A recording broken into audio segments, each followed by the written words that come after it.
que très généralement, il y a des hommes de Dieu, juste avoir le temps de vous entretenir avec lui quelques petites minutes. Vous pouvez comprendre le niveau de maturité, de sagesse, de grâce, de présence de Dieu qu'il dégage. Le dimanche, malgré la fatigue, nous étions à Shalom Célébration et nous étions abondamment bénis. Le niveau d'excellence que j'ai vu, l'organisation, la manière dont les choses étaient structurées, je me suis dit, Seigneur, aide-nous à copier ça et aide-nous à le reproduire dans les jours à venir. Papa Patrick, nous bénissons le Seigneur pour votre vie. Merci de tout cœur, Papa, pour votre disponibilité. Merci d'avoir répondu favorablement à notre invitation. Ce soir, ce n'est pas un aîné, ce n'est pas un grand frère, ce n'est pas quelqu'un de ma génération que nous recevons, c'est un père. Le travail, les extensions, la carrure de son ministère et le message dont il est porteur, c'est épatant.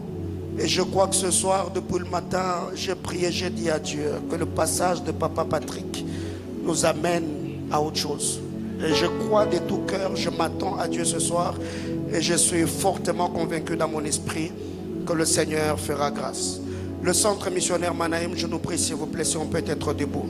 Excepté Papa qui va rester assis, mais le reste de l'assemblée, soyons debout. Alors du haut de cet hôtel, je voudrais inviter Papa Patrick Yave.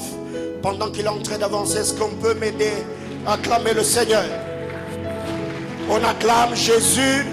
Est-ce qu'on peut fortement célébrer le Seigneur?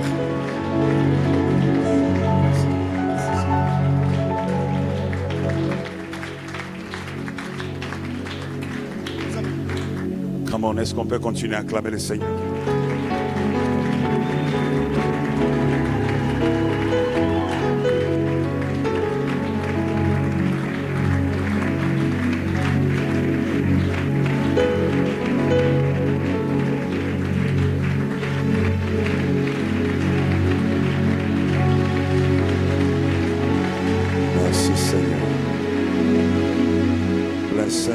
Forevermore. Merci.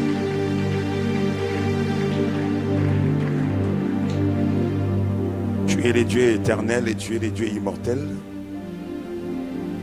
Le Dieu invisible mais présent au milieu de son peuple lorsque son nom est élevé. Job admet et reconnaît que l'Esprit de l'Éternel m'a créé et que le souffle du Tout-Puissant m'anime. Nous sommes les produits de ta formation par la puissance de ton Esprit Saint. Et c'est par les souffles de l'éternité qui soufflent dans nos narines que nous sommes aujourd'hui, à mesure d'avoir le mouvement et l'être devant ton saint trône. Yahweh, ce soir, mes pieds ont foulé dans cette assemblée. Par l'invitation de ton humble serviteur qui a voulu me joindre à ce grand travail. Je suis venu comme un simple serviteur pour apporter ma petite pierre de contribution à ce grand travail. Le vœu de mon cœur est que Yahweh, tu ouvres les cieux comme il est écrit dans ta parole. Si tu ouvrais les cieux, si tu déchirais les cieux et si tu descendais.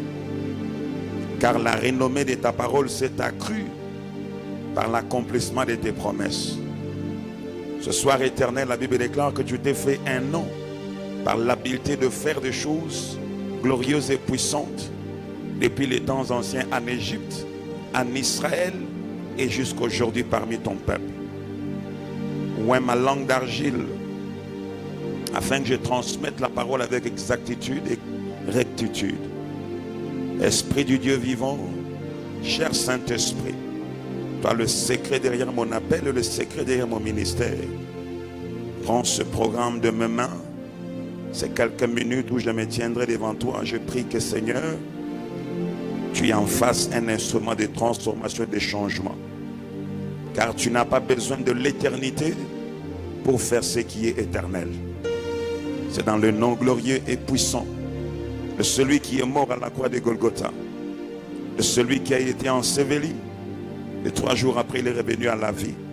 Celui-là qui s'appelle Jésus, le Christ, le ressuscité du 3e jour, le Saint d'Israël, le lion de la tribu de Juda. C'est dans ce nom glorieux et puissant que nous avons prié au nom de Jésus-Christ. Quelqu'un a dit Amen. Amen. Je disais Amen. On peut reprendre nos places. Nous rendons gloire au Seigneur, lui qui est le maître de temps et des circonstances.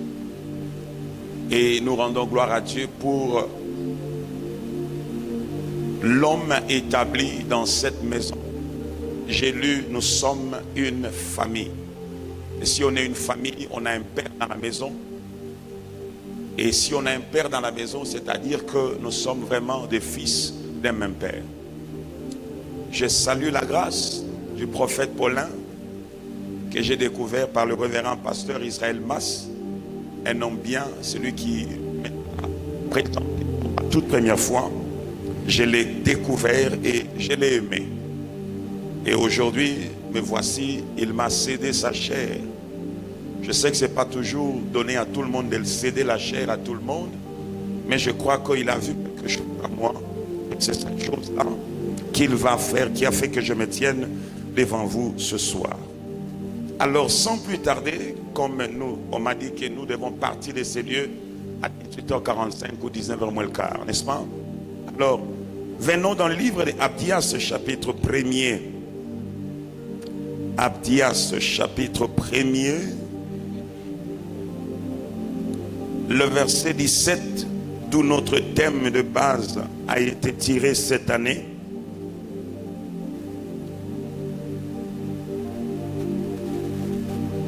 La Bible dit, mais le salut sera sur la montagne de Sion. Le salut ou la délivrance sera sur la montagne de Sion. Et cette montagne sera sainte. Et la maison de Jacob reprendra ses possessions. La maison de Jacob sera un feu. Et la maison de Joseph une flamme. Mais la maison d'Ésaü sera du chaume qu'elles allumeront et consumeront. Et il ne restera rien de la maison d'Ésaü, car l'Éternel a parlé. Prenons Isaïe chapitre 2, le verset 2 et 3. Il arrivera dans la suite des temps que la montagne de la maison de l'Éternel sera fondée sur le sommet des montagnes, qu'elle s'élèvera par-dessus les collines et que toutes les nations y afflueront. Des peuples s'y rendront en foule et diront, venez et montons à la maison de l'Éternel, à la maison du Dieu de Jacob, afin qu'il nous enseigne ses voies et que nous marchions dans ses sentiers. Car de Sion sortira la loi et de Jérusalem la parole de l'Éternel. Que Dieu bénisse sa parole, on peut s'asseoir.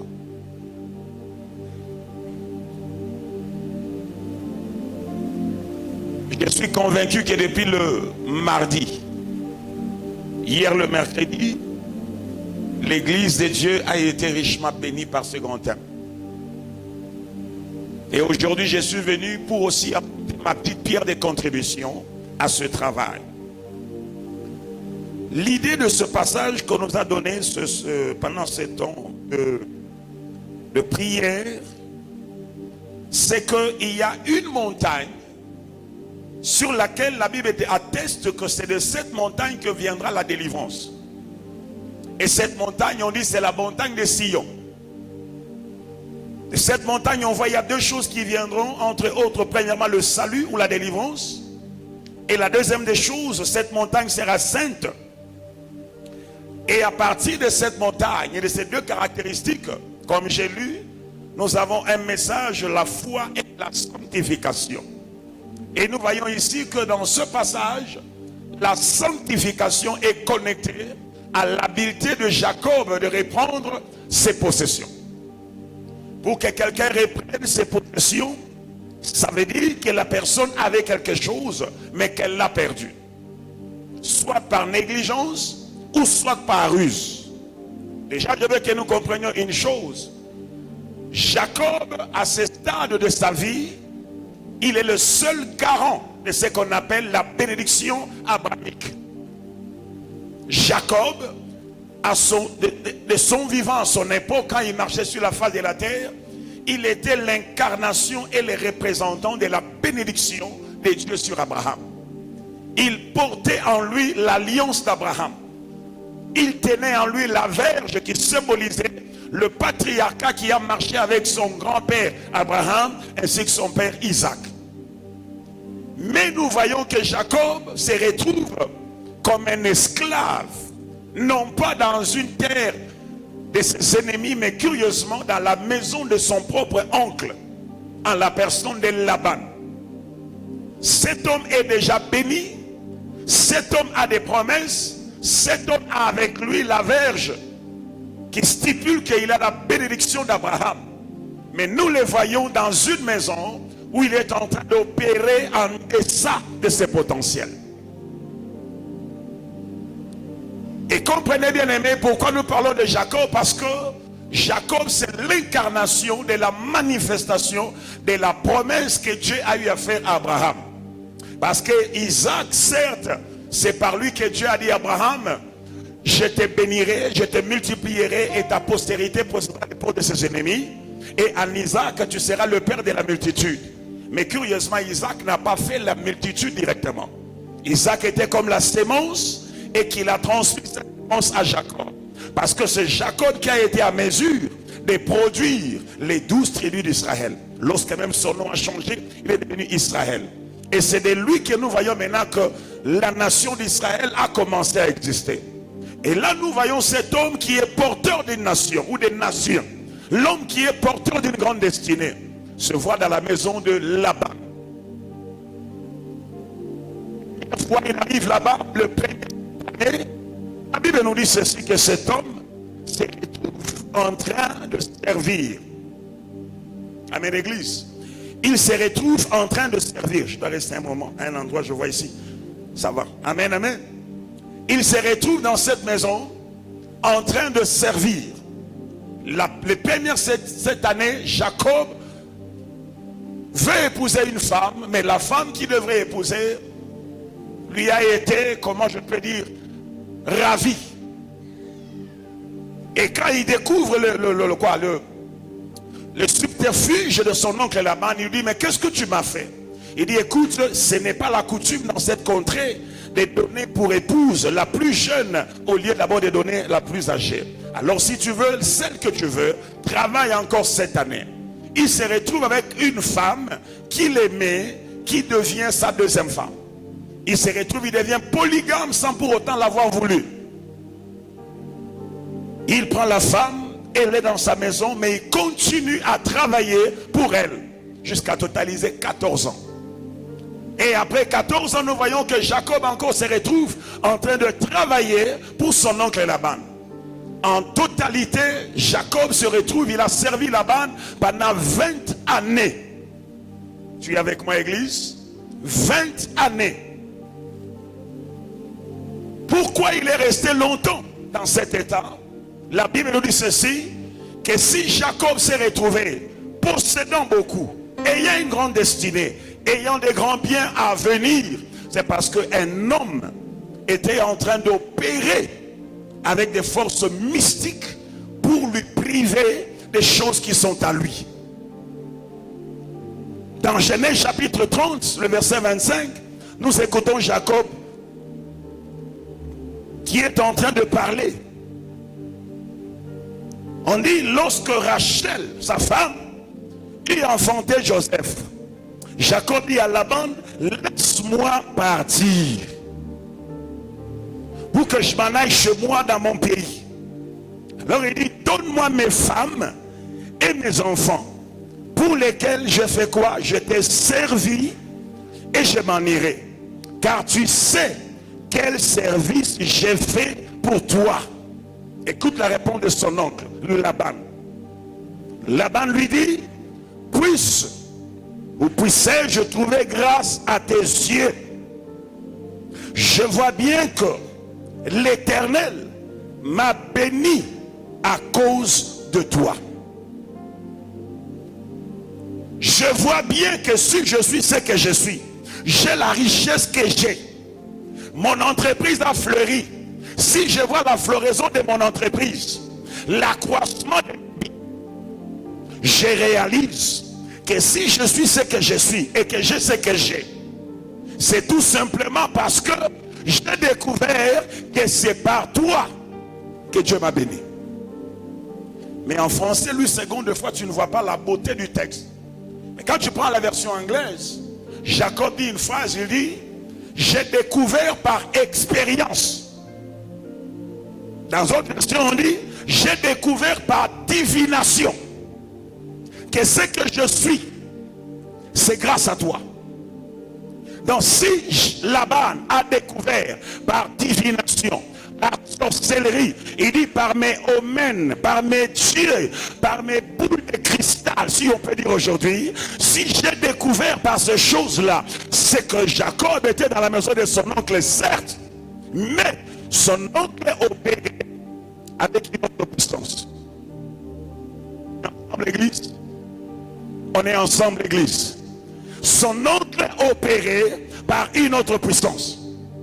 Donc nous voyons ici que la sorcellerie était en train de travailler pour dépouiller Jacob de ce qui est à lui. Sa destinée était en train d'être trafiquée par un homme qui l'a rendu prisonnier pendant 20 ans. Mais comme vous le savez, Dieu reste Dieu. Il fallait que le temps arrive où Jacob devrait maintenant reprendre ses possessions, où Jacob devait maintenant reprendre ce qui était à lui, où Jacob devait maintenant reprendre ce qui était ses biens à lui. C'est ainsi qu'on dit, Jacob, quand il a découvert cela, regarde le verset 37, je suis en train d'aller avec quelqu'un ce soir, quelque part, quelqu'un dit je suis là. Est-ce que tu peux parler bien, je suis là? Lève ta main, dit Père éternel. Comme on dit le bien, c'est Manaïm ici, dit le Père éternel. Je suis dans ta présence pour que ma possession, les choses qui sont miennes et qui portent mon nom, puissent m'être restituées.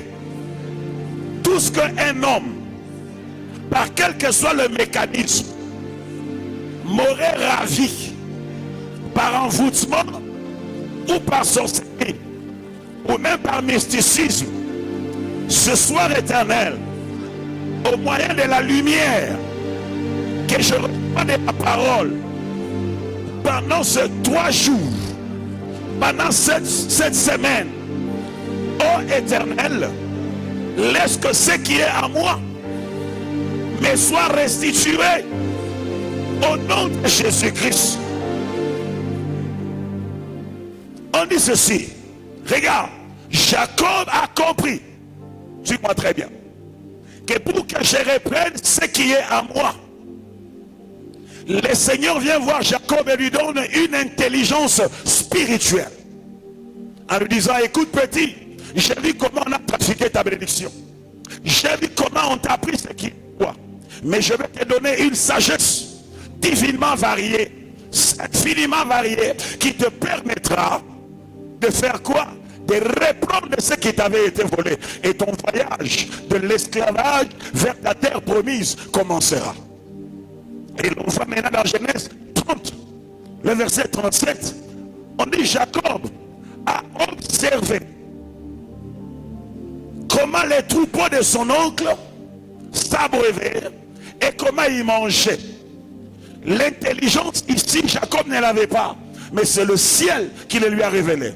Et l'on dit ceci, que Jacob, au verset 37, prit des branches vertes, des peupliers, d'amandiers et des platanes. Il y pela des branches, des bandes blanches, mettant à nu le blanc qui était sur les branches. Puis il plaça les branches qu'il avait pelées dans les auges, dans les abreuvoirs, sous les yeux des brebis qui venaient boire, pour qu'elles entrassent en chaleur en venant boire. Les brebis entraient en chaleur près des branches et elles faisaient de petits rayés, tachetés et marquetés. Écoute ceci, bien-aimé. Jacob a a observé les animaux. Il a constaté une chose, que chaque fois que les animaux allaient à l'abreuvoir pour s'abreuver, Jacob constate que c'est pendant qu'il s'abreuvait que les animaux s'accouplaient aussi. Quand il y a accouplement, effectivement, il y a multiplication. Parce que les brebis vont tomber enceintes et puis elles vont se multiplier. Mais il a travaillé pendant 20 ans comme un berger à qui on n'a jamais donné un salaire. Suis-moi très bien. Lorsqu'il observe comment il s'approche de l'eau, il comprend que si ma situation doit changer, ma situation changera à partir de ce qui s'est fait au niveau de l'eau.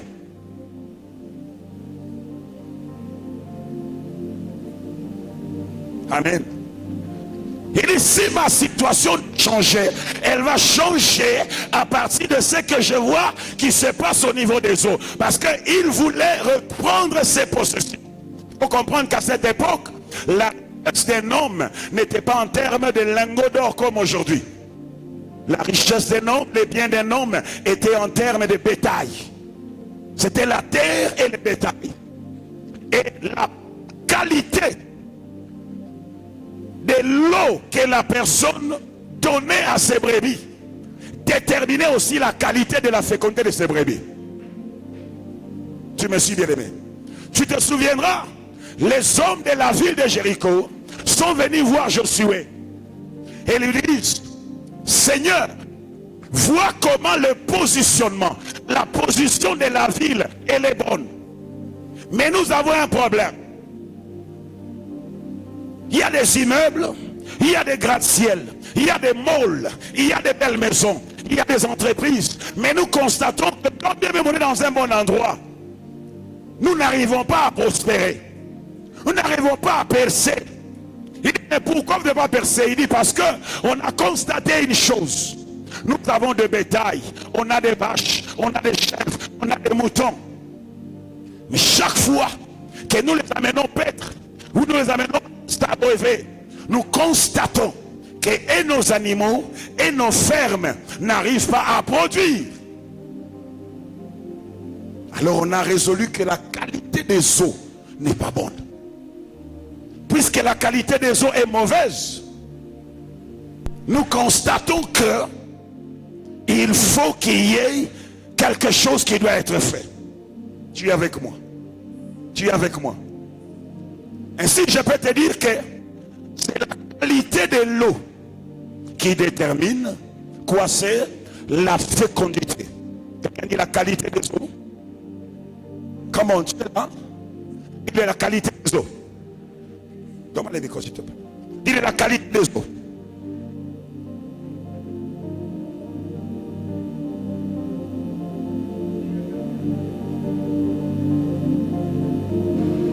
La qualité des eaux détermine ma capacité de produire et d'être fécond.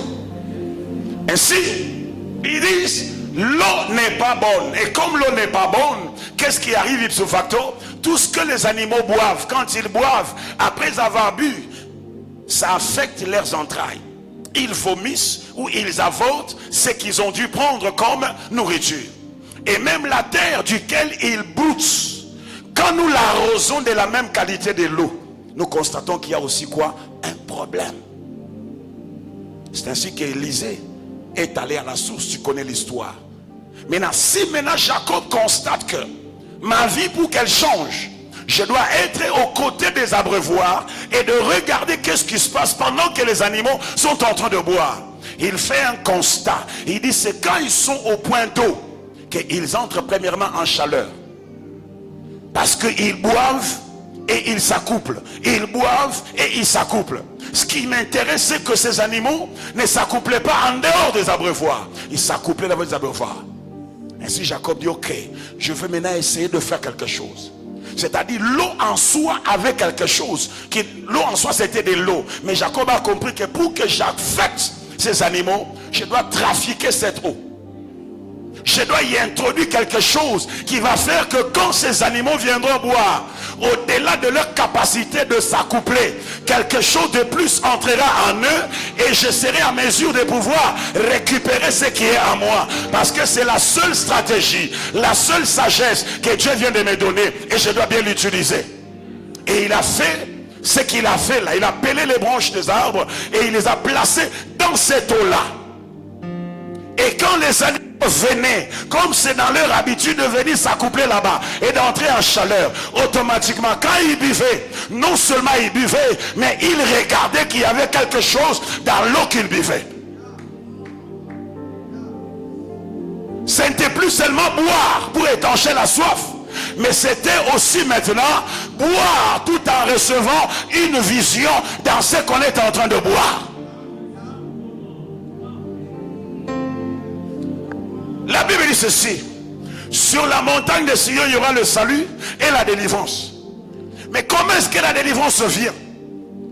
Parce que pour que cette délivrance vienne, on nous dit ceci: que la maison de Jacob deviendra un feu et Israël deviendra une flamme et la maison de Saül deviendra de la chaume. Suis-moi. C'est-à-dire, wow.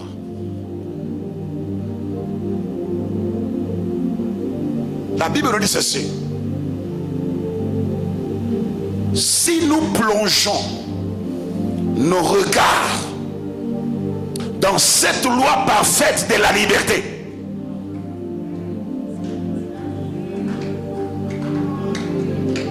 nous finissons par faire quoi? Par être transformés en quoi? En la même image de celui qui est la loi parfaite de la liberté. C'est-à-dire, je veux dire à l'église Mahanaïm ce soir, au-delà d'écouter la parole, déjà il faut arrêter de lire la Bible. Commence à manger la Bible. Est-ce que tu me comprends? Ma prière est qu'à dater d'aujourd'hui, que tu commences à manger la Bible. Dévore la Bible. S'il faut la saler, l'assaisonner et mange-la, parce que la parole que tu vois, c'est comme l'eau dans laquelle les brebis allaient s'abreuver. Mais aussi longtemps qu'ils se limitent seulement à s'y abreuver, rien ne changeait dans leur vie. Si tu restes seulement à la dimension de t'abreuver, de boire de l'eau seulement, ta vie risque de ne pas beaucoup produire d'impact. Il faut maintenant découvrir que dans cette eau-là, il y a quelque chose d'autre.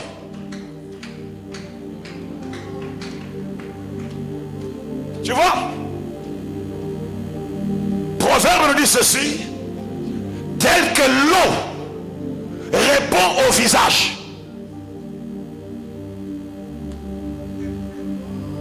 tel que l'eau répond au visage. Tu connais Narcisse? Tu vois, Narcisse était un bel homme. Selon la mythologie grecque, il était tellement beau qu'il ne le savait pas. Alors un beau jour, Narcisse est allé au bord d'une rivière pour s'abreuver. Quand il s'est courbé pour prendre de l'eau, il a vu le reflet de son visage pour la première fois dans l'eau. Il a dit: oh, c'est qui ce bel homme? Il a été séduit par la beauté de l'homme qu'il voyait dans l'eau.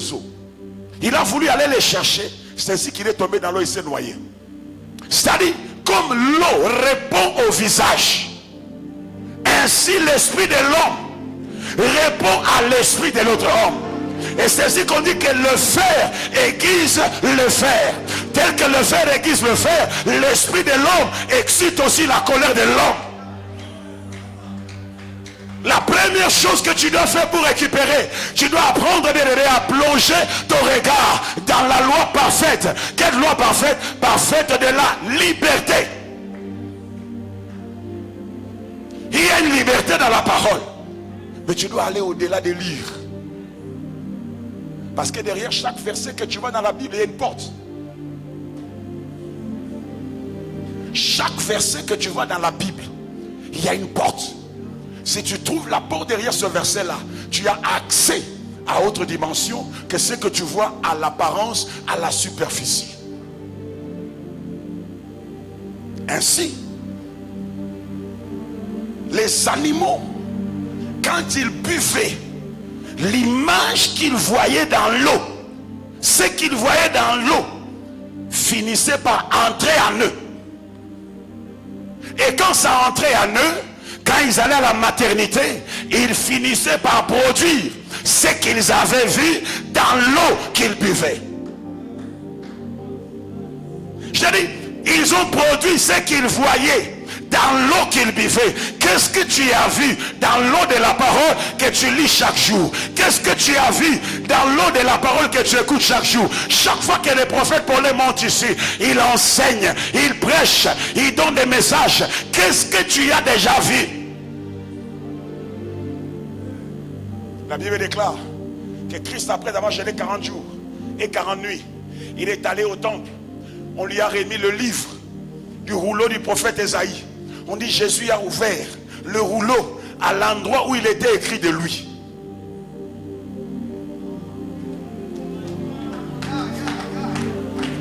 As-tu déjà trouvé l'endroit où il est écrit de toi dans cette Bible-là? Dans cette Bible-là, on dit que quand Jésus a ouvert le rouleau, il a dit l'Esprit du Seigneur est sur moi.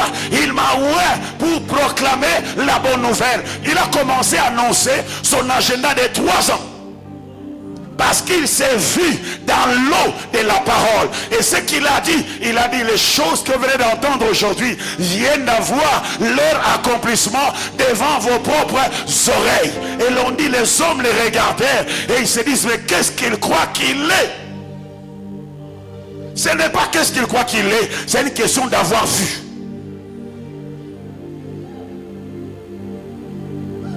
Ma prière ce soir est que les yeux spirituels de quelqu'un s'ouvre à la révélation de la parole. Parce que pour que tu reprennes tes possessions, tu dois savoir qu'est-ce qui est écrit, qu'est-ce qui a été dit, qu'est-ce qui a été caché dans la parole que tu écoutes chaque jour. Comment est-ce possible? Nous avons la même Bible, mais nous voyons les résultats différemment. Comment est-ce possible? Nous avons le même Jésus, mais nous voyons les autres font autre chose. C'est-à-dire, il y a quelque chose, tant que tu ne la vois pas, tu ne la posséderas pas. Je dis à l'église, quand tu lis ta Bible, quand tu la regardes, qui est-ce que tu as vu dans cette parole qui t'a révolté, qui a excité la colère de ton esprit? Quand tu lis un homme comme Paul, tu te rends compte que cet homme qui s'appelle Paul, il a connu le naufrage, mais jamais on a appris que Paul est mort dans les eaux et qu'il a été enterré dans l'océan. On a connu Paul, certes, il a connu le naufrage, mais il n'est pas resté dans les eaux. Il est sorti des eaux, quand même il était mouillé. Il a été mordu par un serpent, mais il n'est pas mort. Quand je regarde Joseph, on peut l'avoir emprisonné, mais il n'a pas fini en prison. C'est ça les hommes, quand tu plonges ton regard dans la parole, ils excitent ta colère et tu dis non, la vie que j'ai, ce n'est pas ma vie, la santé que j'ai, ce n'est pas ma santé, la destinée que j'ai, ce n'est pas la mienne, et tu te lèves pour te révolter et dis que pareille chose doit cesser. Quand je suis entré, le bien-aimé qui disait la prière, il ne cessait de dire, ça doit changer, ça doit changer, ça doit changer. C'est-à-dire, le bien-aimé, sûrement il a vu quelque chose. Fais attention à un homme qui prie en répétant les mêmes mots. C'est-à-dire, l'homme là, sûrement il a vu quelque chose. La parole ne te trompe jamais. C'est comme un miroir. Quand tu te mets devant le miroir, tu vois qui tu es. Quand la parole te dit, tu es grand. Quand la parole te dit tu es béni, quand la parole te dit tu es riche, quand la parole te dit tu reprendras tes possessions, eh bien tu dois savoir où sont mes possessions. Ça y est où? Qu'est-ce que ça est caché où?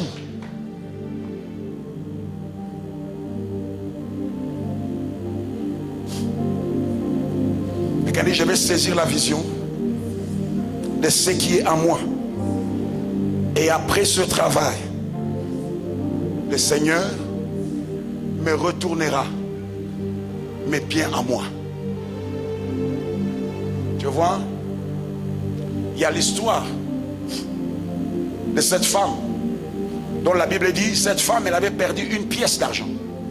Elle en avait 10, n'est-ce pas? Elle en avait 10, mais elle en a perdu une pièce. C'est un drachme. Ce que tu dois savoir, c'est quoi? Quand tu as 10 pièces, tu en as 10. Et quand tu en perds une, tu n'en as plus 10. L'idée, c'est de ne pas accepter que non, c'est juste une seule pièce. Non. Parce que Une pièce moins 10, c'est-à-dire 10 moins une pièce, ce n'est plus 10. Tu es avec moi? Elle en avait 10, mais l'on dit, quand elle a perdu cette seule pièce, cette femme n'est pas restée assise, croisant les bras, disant, bon, c'est pas grave, j'ai encore 9 pièces. Non! On dit que cette femme, la première des choses qu'elle a faites, on dit, elle a allumé la lampe. Amen. Elle a fait quoi? Elle a allumé la lampe. Psaume 117, on dit ceci, que la révélation ou l'entrée de ta parole est claire. La révélation de ta parole est claire.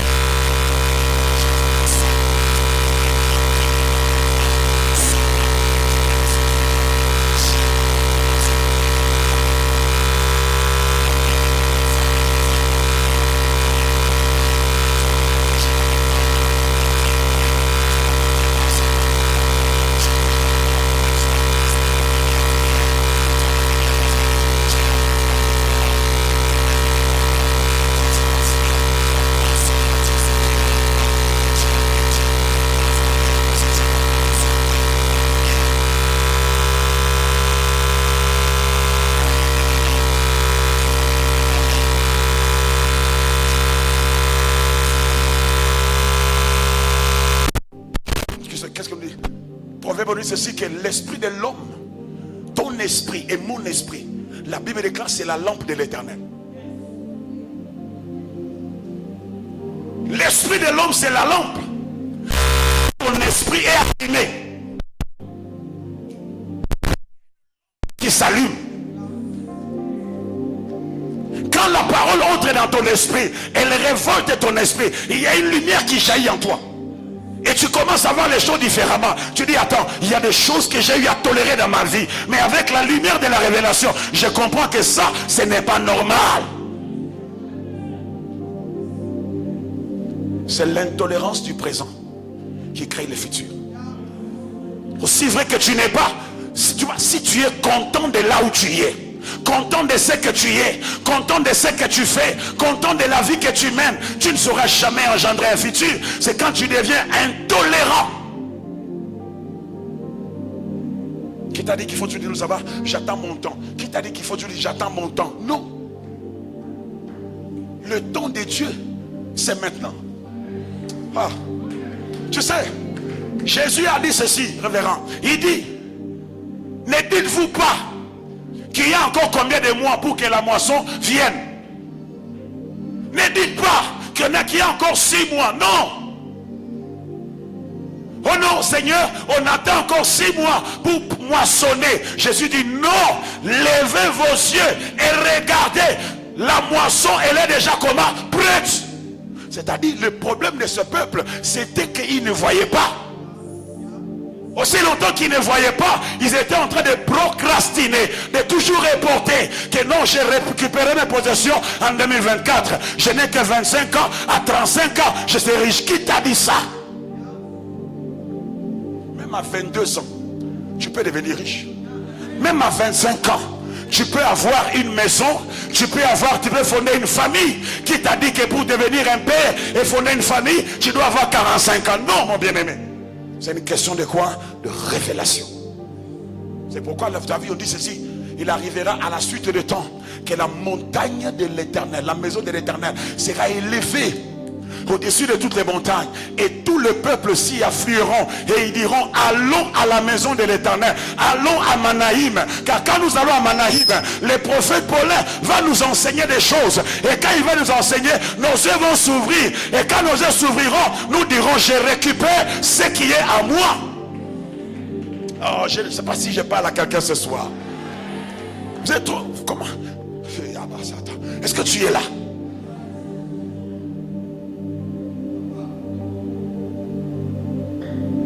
Non, on attend, il y a encore 6 mois. Non, il y a encore 3 mois.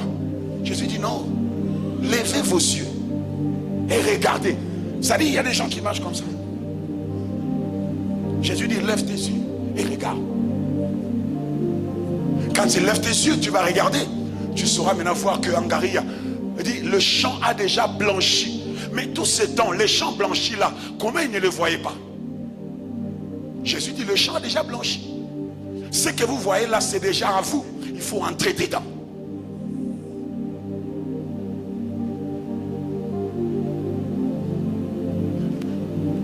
La Bible dit,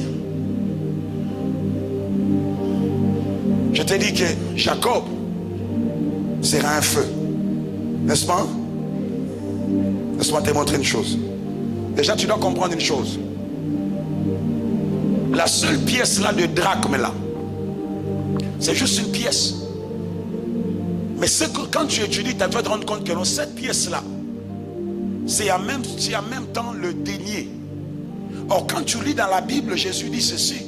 Quand il est sorti pour employer, engager des gens pour la moisson, il a engagé les ouvriers, ceux de la première heure, deuxième heure, jusqu'à au soir. Tous ceux qu'il a engagés, Jésus leur a promis de leur payer un denier. Et le denier là, c'est le salaire d'un jour. C'est ça le drachme. C'est-à-dire, si tu perds une seule pièce, ce que tu ne sais pas, c'est un jour de salaire que tu as perdu. Or, la vie d'un homme, c'est la succession des jours. Tu ne vois pas les jours de ta vie, les jours J, sans passer par ce qu'on appelle un jour.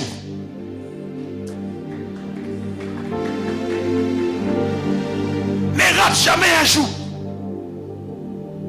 Ne rate jamais un. Si tu veux récupérer ta possession.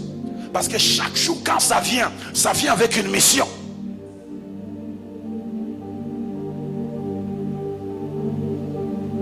Psaume 39, verset 3 nous dit ceci. Wow. Psaume 39, verset 3. Je vais lire dans la version Darby. Je suis en train de parler sur comment tu peux récupérer ta possession par la révélation. Amen. Vous êtes au pied d'un prophète. Vous savez qu'il suffit que le prophète te donne une révélation. Facilement tu vois clair dans ta vie et tu comprends quelles sont comment je peux dire, les actions que je dois poser pour voir ce qu'il m'a dit. Parce que il a pu voir là où toi tu n'as pas vu. Amen, église. La Bible dit ceci dans Psaume 39, verset 3, on dit ceci. Mon cœur s'est échauffé au-dedans de moi dans ma méditation. Mon cœur s'est échauffé. Il dit, mon cœur brûlait au-dedans de moi pendant que je méditais. C'est-à-dire, la parole là, tu peux rester sur un seul verset. Tu commences à méditer. Méditer c'est quoi? Repenser, ruminer, murmurer la chose, penser à la chose, la repenser là. Il dit, à force de la méditer, il dit, il y a un feu qui a commencé à brûler au-dedans de moi. Et par ce feu-là, on dit, un feu s'est allumé. Et après que le feu se soit allumé, la Bible déclare, David a dit, j'ai parlé de ma langue. À ton avis, quand le a brûlé, il y a un feu dans ton cœur. La langue va parler quoi? La glace? La langue va parler aussi quoi? Le feu. Mange la parole, dors sur la parole, médite la parole, la lumière jaillira. Et quand cette lumière va jaillir, tu vas te mirer dans cette révélation et tu vas produire ce qui est à toi. Et tu quitteras la maison de Laban et tu posséderas ce qui est à toi. Tu vois, le quartier où je suis, mes proches voisins, ce n'est pas une église comme la nôtre ici, Mahanaïm. Mes proches voisins, ce sont les occultistes. Ils font ce qu'on appelle la méditation transcendantale. Ils font des voyages astraux. Ils quittent leur corps, ils font des voyages de l'âme. Les méditations qu'ils font leur donnent la puissance et le pouvoir de quitter leur corps. Et j'ai compris que si un enfant de Dieu, comme Dieu a dit à Josué, que ce livre de la loi ne s'éloigne point de ta bouche, tu le méditeras jour et nuit. C'est alors que tu auras du succès et que tu réussiras dans tout ce que tu y entreprendras. C'est-à-dire, Dieu sait ce qui se passe. Quand tu médites, vous avez vu comment Dieu a oint Jésus-Christ du Saint-Esprit et de force, comment il allait de lieu en lieu, guérissant les malades, délivrant ceux qui étaient sur la place du diable.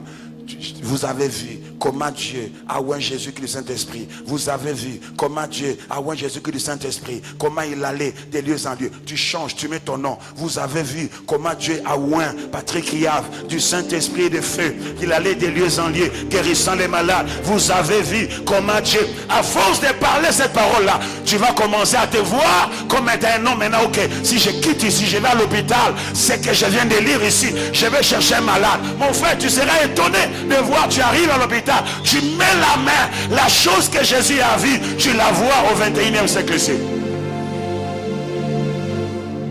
Quelqu'un a dit Amen? Quelqu'un a dit Amen? Est-ce que je communique avec quelqu'un? J'amène un message simple. Alléluia. Un message simple. L'esprit de l'homme, c'est la lampe du Seigneur. Ce soir, la Bible dit ceci: pour que tu récupères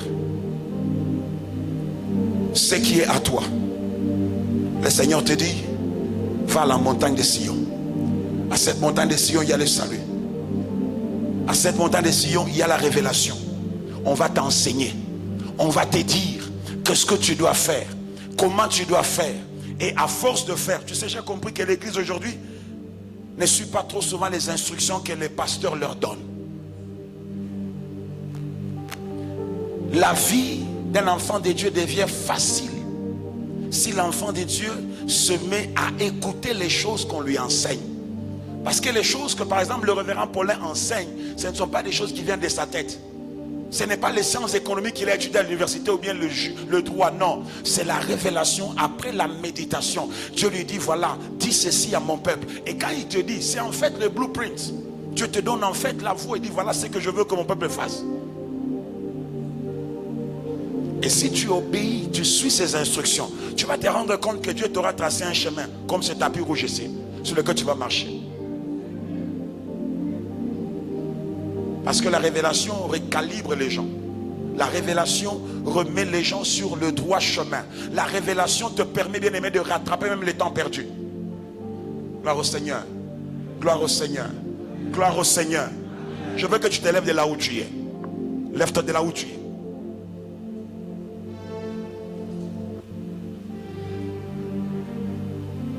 Est-ce que j'ai parlé à quelqu'un ce soir? Si je t'ai parlé, balance ta main. Ok. Maintenant regarde. Tout ce que je te dis, ça a tourné autour de l'histoire de Jacob. Jacob a récupéré ce qui est à lui. Tu sais comment il est sorti de la maison de Laban. Il n'est plus sorti les mains vides. 20 ans. Donc Laban, quand Jacob lui a dit, je dois maintenant partir parce que mon temps a sonné, c'est alors que Laban lui dit, écoute mon fils, donne-moi ton salaire, fixe-moi ton salaire. Donc tu veux dire que toutes ces années, quand j'étais servi, tu avais la possibilité de majorer mon salaire, mais tu ne le faisais pas. Donc tu voulais me garder esclave et garder mon potentiel toujours dans ta maison. Il dit, mais non, quand est-ce que je vais aussi pourvoir pour ma propre maison? C'est là que nous connaissons le secret, qu'il y a en fait une force qui a envoûté pour retarder Jacob et lui priver de sa possession. Ce soir, je veux que tu regardes. Nous sommes dans Sabaoth. Sabaoth, c'est l'Éternel, le Dieu des armées des anges. Amen, amen. Il est l'Éternel, le Dieu des armées des anges. C'est Dieu-là, les armées des anges. Je ne suis pas venu dans la peau d'un guerrier cette année ou cette fois-ci. J'ai voulu d'abord venir voir l'église. Amen. Quand tu vois l'Éternel des armées, ce n'est pas seulement l'armée des hommes. Demande à tonton Moïse, il te dira que pour que Égypte laisse partir Israël, Moïse a dû mobiliser même le sable.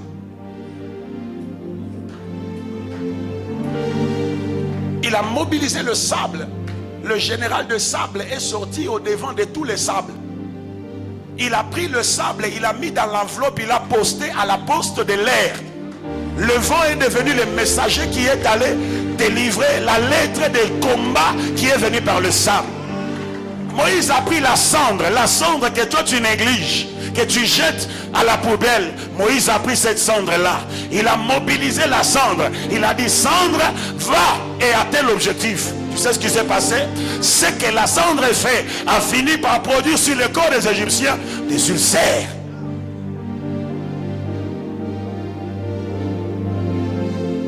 Un seul homme a renversé toute une nation. Parce que cet homme a rencontré les dieux du buisson ardent et cet homme lui a donné la révélation. Il a dit, tu retourneras en Égypte. Tu retourneras, c'est-à-dire là où tu as fui. Cette fois-ci, tu dois enlever d'abord les sandales dans ma présence, parce que les sandales que tu portes à tes pieds, ce sont les sandales d'un fouillard, d'un fugitif. Dans ma présence, n'amène pas la défaite. Je ne suis pas le Dieu de la défaite. Moïse a enlevé les sandales avec lesquelles il s'est servi pour fuir l'Égypte. Et Dieu lui a dit, désormais, personne ne verra ton dos. Pourquoi tu vois de toutes les armes spirituelles que Dieu t'a données, il n'y a aucune arme que Dieu t'a donnée pour protéger ton dos. Tu es un véhicule qui n'a qu'une seule vitesse, la vitesse de la marche en avant. Marche en arrière, tu ne connais pas. Tu es comme un lion qui avance et qui ne recule pas. Je suis en train de parler à quelqu'un. Tu es comme un lion qui n'avance seulement, mais qui ne peut jamais reculer. Quelqu'un a dit, je suis un lion. Oh, c'est ta manière de parler qui m'inquiète. Un lion ne parle pas, je suis un lion. Un lion pas, je suis un lion. Non, tu dis pas bien. Dis-le comme un lion. Ne le pas, je suis un lion. Non. Dis, je suis un lion.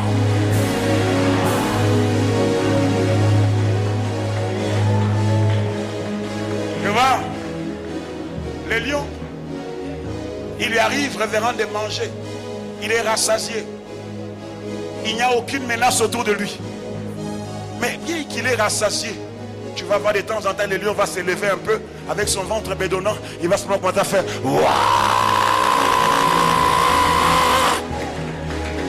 Il n'y a aucune menace, il n'y a aucun danger. Son royaume n'est pas en danger. Tu sais, ça s'appelle quoi? Ça s'appelle le marquage du territoire.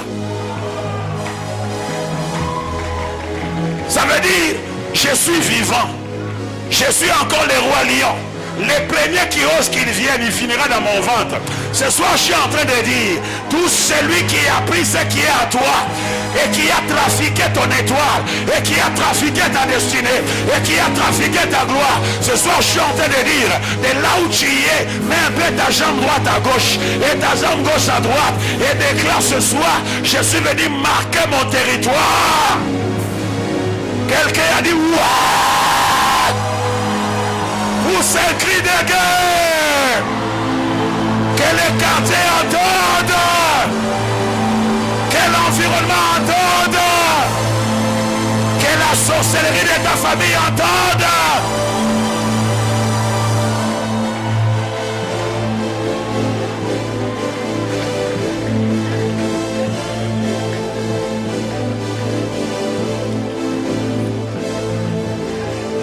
Ok. Donc je viens de voir que cette église aime le combat. Radé Yavaraki Yada. Sotele Valakeli Yabara Zoveli Yadala. Kevesh Kepele tu para Zavale Yada. Ereya Sopeleda. Isetetetetetetetekia.